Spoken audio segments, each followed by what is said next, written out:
from Studio 1A in Rockefeller Plaza. And welcome to Today on a Monday morning. I'm Matt Lau. We're going to have much more on those serious subjects in just a few minutes. But first, don't adjust your television sets. I've got a special co-host today. That's right. Katie and I are trading places today.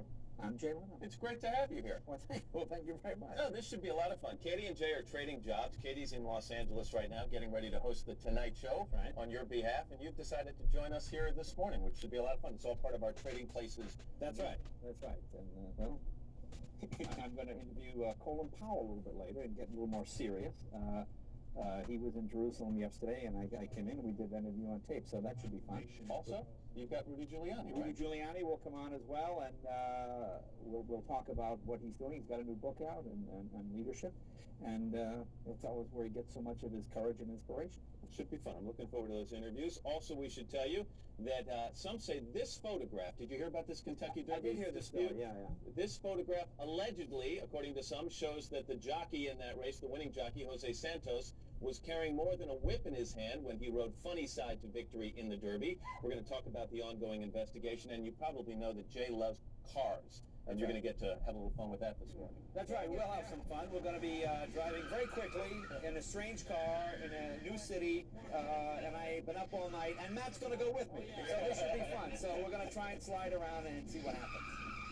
Don't try this at home, all right? We'll flash those words on the set. I'll try it at home. Anyway, we're thrilled to have Jay here this morning. Before we get to the top stories from this side of the desk, let's get to the top headlines with Ann Curry over at the news desk. Ann, good morning. Matt, good morning. Welcome, Jay. Great to have you here. Good morning, everybody. In the news this morning, the U.S. military in Iraq has discovered what's being called the most significant find so far in the search for weapons of mass destruction.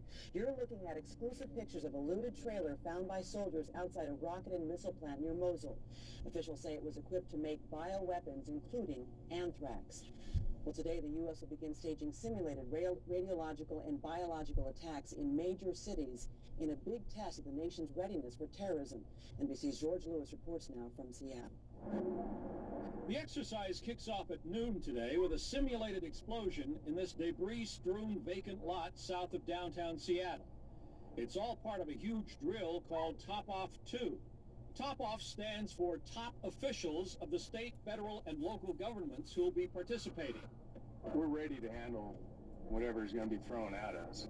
This simulated act of terror involves a so-called dirty bomb, an explosive device wrapped with radioactive material designed to spew deadly radiation over a wide area. It took demolition experts 2 weeks and a budget of $275,000 to create this scene of destruction.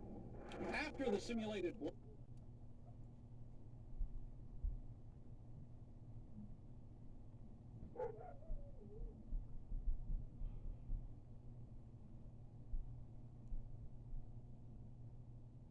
Mr. Roker, what's the weather look like? I'm a little afraid now. I never noticed how blue your eyes were. Thank you. Okay, let's take a look. Show you what's going on. We'll show you for today. Good news is no severe weather. The rough tornadoes, that's all done. Blah blah blah blah blah blah blah blah blah blah blah blah blah blah.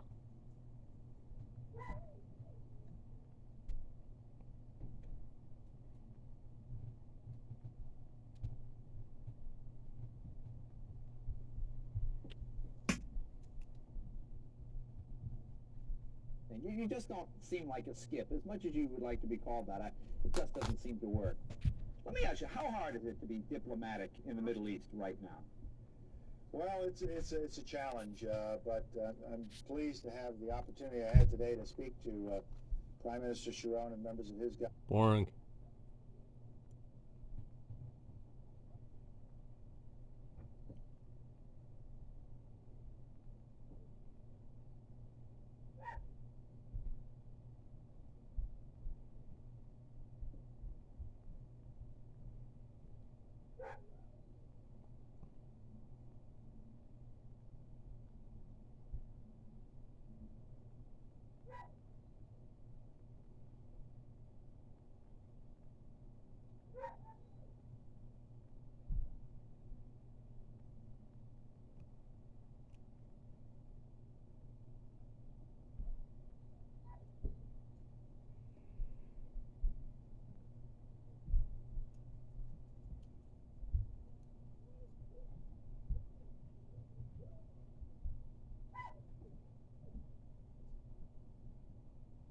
My brother Danny and me.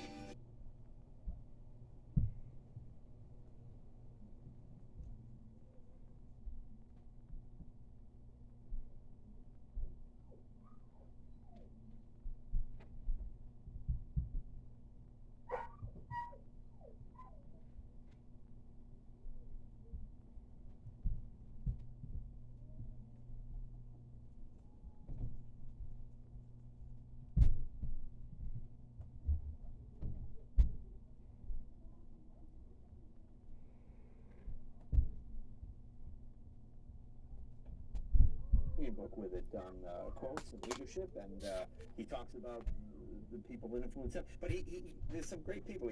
Babe Ruth, of course, and Martin Luther King, John F. Kennedy, and Mae West. I want to find out how Mae West.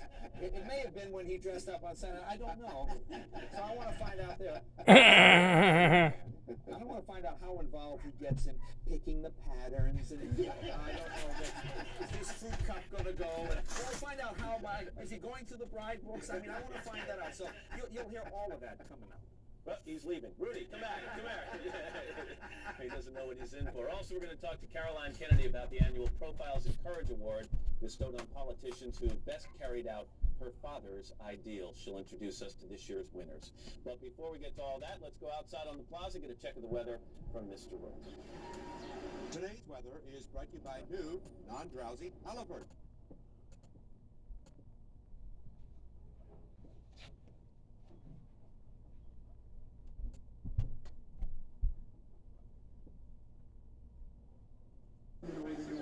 That's what's going on around the country. Here's what's happening now.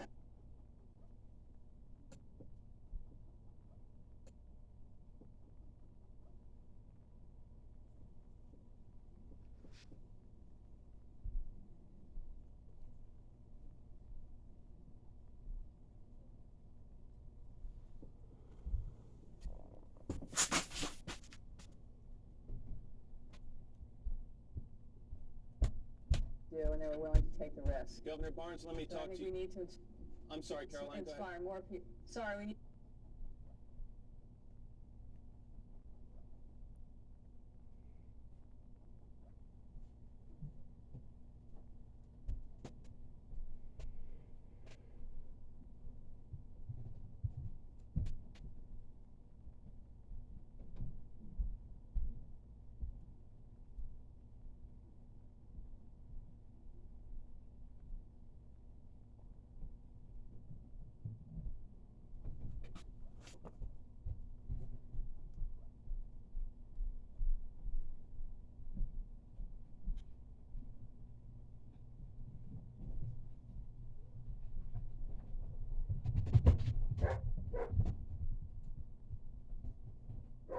Welcome to the program.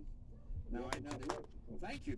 He's giddy as a schoolgirl because he's getting married in a short time. Now, how is that going? Are you Getting married 2 weeks, May 24th. okay? Now, are you involved? Are you doing the? Are you picking the doilies and the fabrics and with the entree? No, and that's going to be the salad. And I'm just saying, yes, yes. I never say no. I just say yes. just show up. And I'm going to show up, and Mayor Bloomberg is going to perform the ceremony at Gracie Mansion. Cool. Well, who do you know? How did that happen? Yeah, well, I did 200. I did 200 weddings. Oh, is that? See, I didn't know. I did 200 weddings. That's very cool. That's very cool. Let's talk about the book and some of the quotes. I can see Martin Luther King and certainly John F. Kennedy. Mae West. It's the quality of the quote. I mean, at different times, different people said things that have a big impact on you. Of course, in Babe Ruth, Right. that's and Yogi Berra is included several times. My hero when I grew up was Yogi Berra.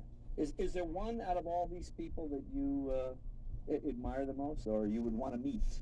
Oh well, Ronald Reagan is one of the people I admire the most Right. because I had a chance to work for him for a while, and but I didn't meet him, and so I knew him personally. Winston Churchill. I think I'd like to meet Winston Churchill. I'd like to ask him just exactly how much fear there was of invasion in the 1940s, and how much fear there was of what would have happened with the Battle of Britain had it gone in a different direction. Right.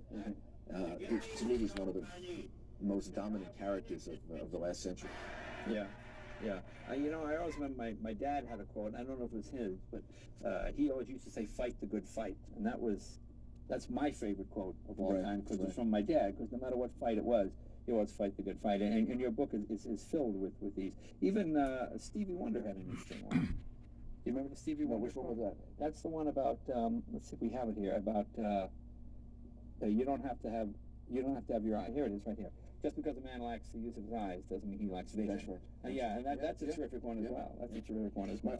My father taught me, no matter how excited and no matter how panicked people become in a crisis, become the calmest person in the room. Yeah. And you'll be able to figure your way out. Yeah, I saw that. I never knew why he told me that. There was never any reason for that. There was never, any reason why I would be more likely to be in a fire or something than anyone else. But he used to say that to me all the time.